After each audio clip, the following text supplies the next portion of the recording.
The key turned in the lock with a sharp, decisive click that echoed through the empty hallway.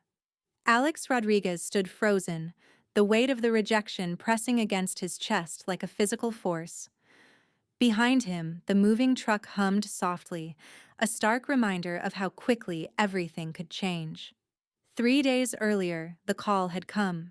Mom's trembling voice, carefully coached by his sister Elena, explained that things were different now. Different. What a sanitized word for complete betrayal.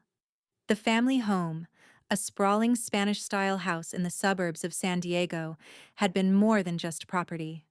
It was a generational anchor, a testament to their parents' immigrant journey. His father, Miguel Rodriguez, had worked construction for 30 years, every brick and paint stroke a symbol of hard-earned American dreams. Now, those dreams were being dismantled by his own flesh and blood. Elena had always been strategic. While Alex pursued his career in tech, building software companies and traveling the world, she remained close to their aging mother. Proximity, he was learning, was a dangerous weapon of manipulation. The legal documents were clinical in their brutality. His mother, increasingly frail and dependent, had signed over complete ownership to Elena. Power of attorney, medical guardianship, property transfer. Each document a calculated slice, removing Alex from the family narrative. "It's for the best," Elena had said during their last heated conversation. Her voice was calm, almost administrative. "Mom needs consistent care. You're never here. I've sacrificed everything." Sacrificed. Another word twisted beyond recognition. Alex remembered the countless times he'd sent money home, funded medical treatments, supported their mother's comfort. But proximity trumped financial support in Elena's carefully constructed world. The neighborhood looked the same. Manicured lawns, mid-century homes, the quiet hum of suburban life. But everything had changed. The house that once represented family now stood as a monument to betrayal. His childhood bedroom, now stripped, boxed, ready to be transformed into something unrecognizable, held memories Elena could never understand. The baseball trophies, the coding manuals, the photos of a family that seemed to exist only in photographs now. A text from Elena arrived, clinical and cold. "Legal documents are processed. Mother's care is managed. Do not contact." The finality was deliberate, a surgical removal of his existence from their shared history. Standing outside the locked house, Alex realized this was more than a property dispute. This was a declaration of war. And wars, he knew from years of strategic tech negotiations, were won through patience, intelligence, and a complete understanding of your opponent's weaknesses. Elena thought she had won. She was about to learn the difference between winning and truly understanding the game. The public library became Alex's war room. Rows of legal, books, and digital archives spread before him like a strategic map, each document a potential weapon in his growing arsenal. Elena's manipulation wasn't a sudden act, but a meticulously planned campaign. Bank statements, medical records, and power of attorney documents told a story far more complex than a simple property transfer. He discovered a pattern of financial maneuvering dating back 3 years. Small transactions, carefully spaced, redirecting their mother's assets. A medical consultation here, a property tax payment there. Each seemingly innocuous move was actually a calculated step toward complete control. The medical records were particularly revealing. Their mother, Maria Rodriguez, had been diagnosed with early-stage dementia 2 years ago. Elena had positioned herself as the sole caregiver, gradually isolating Maria from other family members and outside support. Text messages retrieved through legal channels painted a damning picture. Elena had systematically cut off communication between Maria and Alex, creating a narrative of his supposed abandonment. Fabricated stories about his disinterest, manipulated screenshots, carefully crafted lies that painted him as the ungrateful son. A forensic financial analysis revealed the most damning evidence. Elena had been slowly transferring funds from their mother's accounts, presenting them as care expenses. But the numbers didn't add up. Thousands of dollars disappeared into accounts with obscure names, shell companies that required deeper investigation. The property transfer itself was a masterpiece of legal manipulation. Elena had used their mother's declining mental state to orchestrate a seemingly legitimate transfer of ownership. Power of attorney documents were signed during a period when Maria's cognitive abilities were demonstrably compromised. What Elena didn't know was that Alex had spent years building a network of professional contacts: lawyers, private investigators, forensic accountants. Each phone call brought him closer to a comprehensive understanding of her scheme. His tech background proved invaluable. Digital forensics revealed deleted communications, hidden financial trails, a web of deceit so intricate it would make corporate espionage look amateur. This wasn't just about a house. This was about systematic emotional and financial abuse, carefully constructed to isolate and control their vulnerable mother. Alex felt something crystallize within him. This was no longer just a personal betrayal. This was a calculated crime that required an equally calculated response. Elena thought she had covered her tracks. She was about to learn the true meaning of exposure. Revenge, Alex understood, was a precision instrument, not a blunt weapon, but a surgical tool carefully calibrated to dismantle everything Elena believed she had secured. He reached out to Marcus Reyes, a former colleague specializing in corporate investigations. Their first meeting happened in a nondescript coffee shop, away from potential surveillance. Marcus listened intently as Alex laid out the intricate details of his sister's betrayal. "We need more than just evidence," Marcus advised. "We need a strategy that leaves no room for recovery." The plan began to take shape. Elena worked as a mid-level administrator at a prestigious medical research institution. Her professional reputation was her most valuable asset, more precious than the stolen house, more critical than her financial manipulations. Alex's investigation revealed several vulnerabilities. Elena had been padding her research credentials, taking credit for collaborative work that wasn't entirely her own. Academic integrity was her Achilles heel. He contacted 3 of Elena's former colleagues, each carefully selected for their own unresolved grievances. A whispered conversation here, a strategically shared document there. They were more than willing to corroborate the emerging narrative of Elena's professional misconduct. Digital forensics became his primary weapon. Using contacts from his tech network, Alex began piecing together a comprehensive profile of Elena's professional and personal vulnerabilities: social media interactions, professional communications, hidden connections. Nothing was off limits. The legal approach required delicate maneuvering. Alex retained Sarah Chen, a top-tier lawyer specializing in elder care and financial fraud. Her initial assessment was promising. The property transfer and financial manipulations created multiple potential legal challenges. "We'll attack on multiple fronts," Sarah explained during an encrypted video call. "Medical ethics board, property transfer investigation, potential criminal charges for financial exploitation." Meanwhile, Alex began building a parallel narrative. He collected documentation of his years of financial support, communication attempts, and genuine care for his mother. Each piece of evidence was a calculated counterpoint to Elena's carefully constructed victim narrative. The most delicate operation involved their mother, Maria.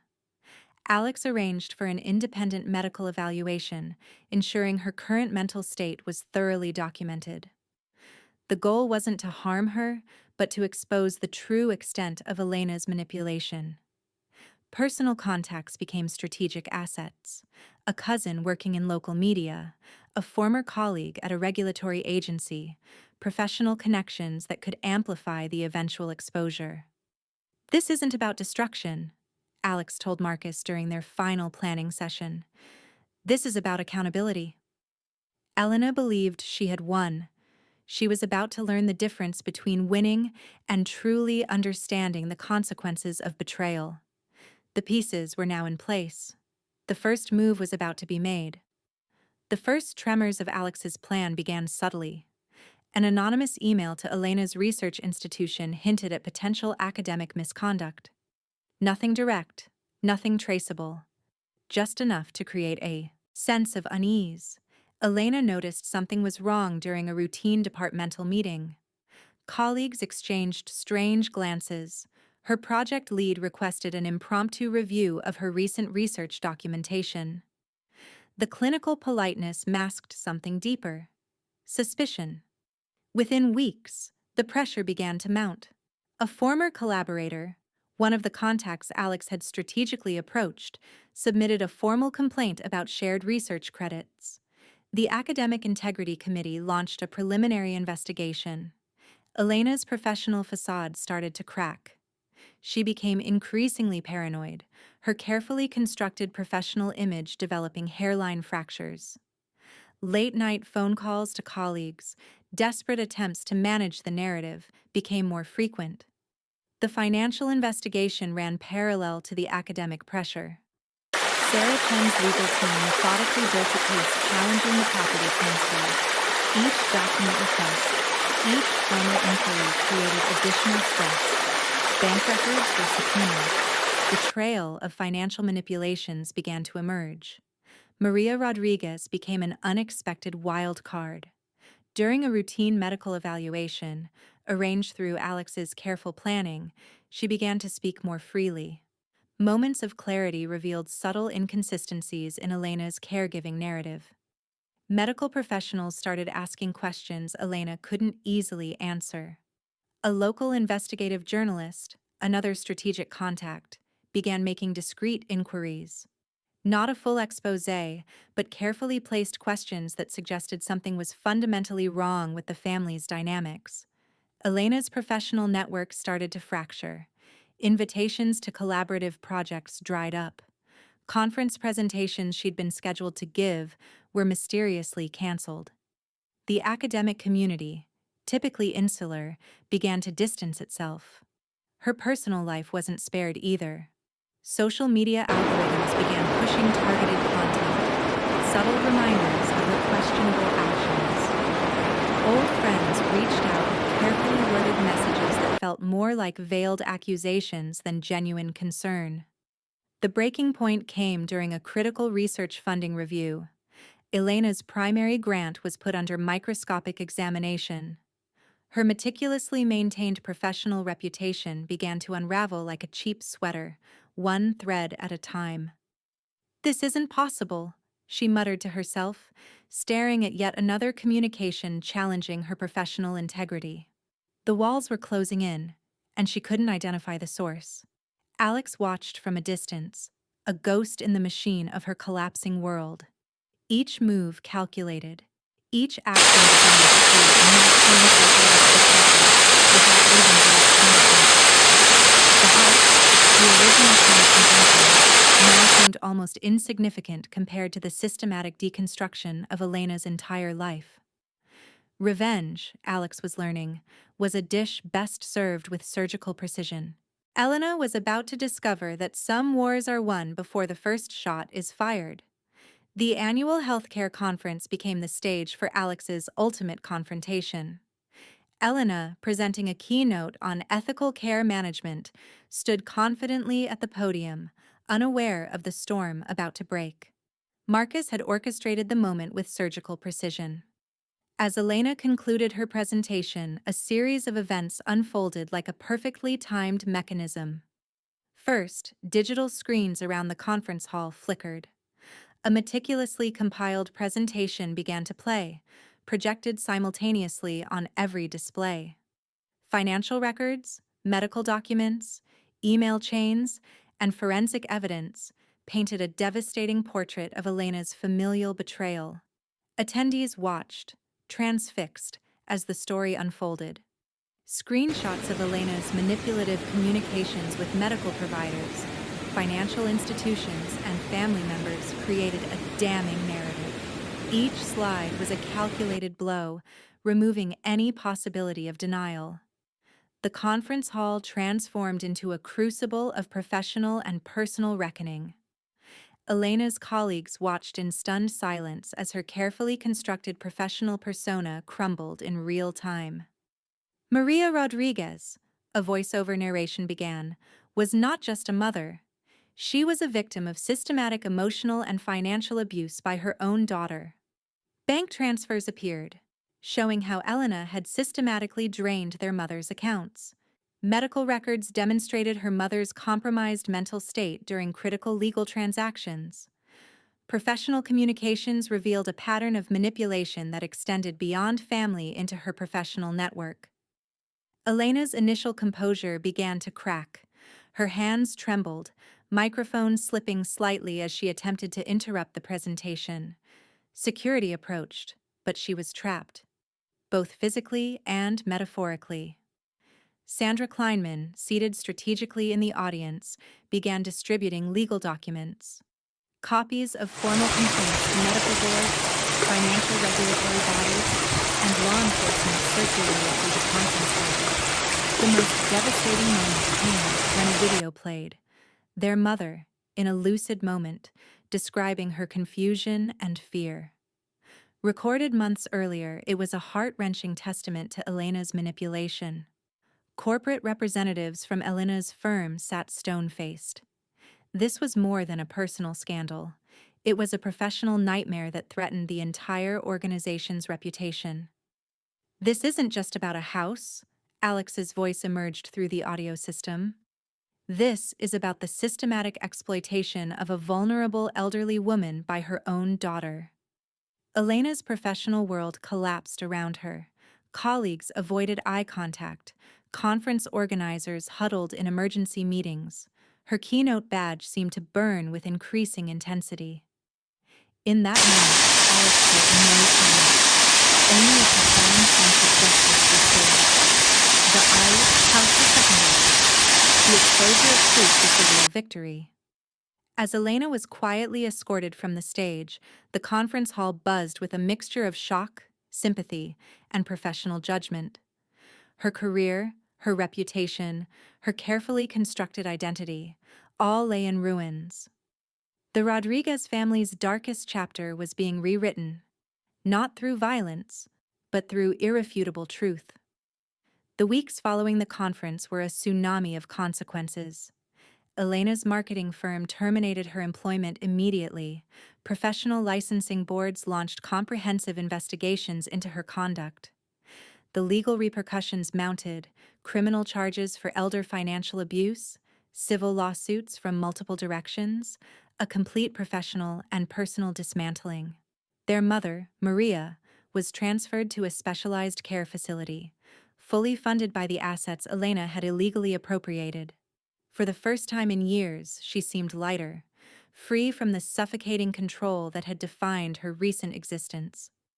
Alex discovered that revenge was a complex emotion. Victory didn't taste like he'd imagined.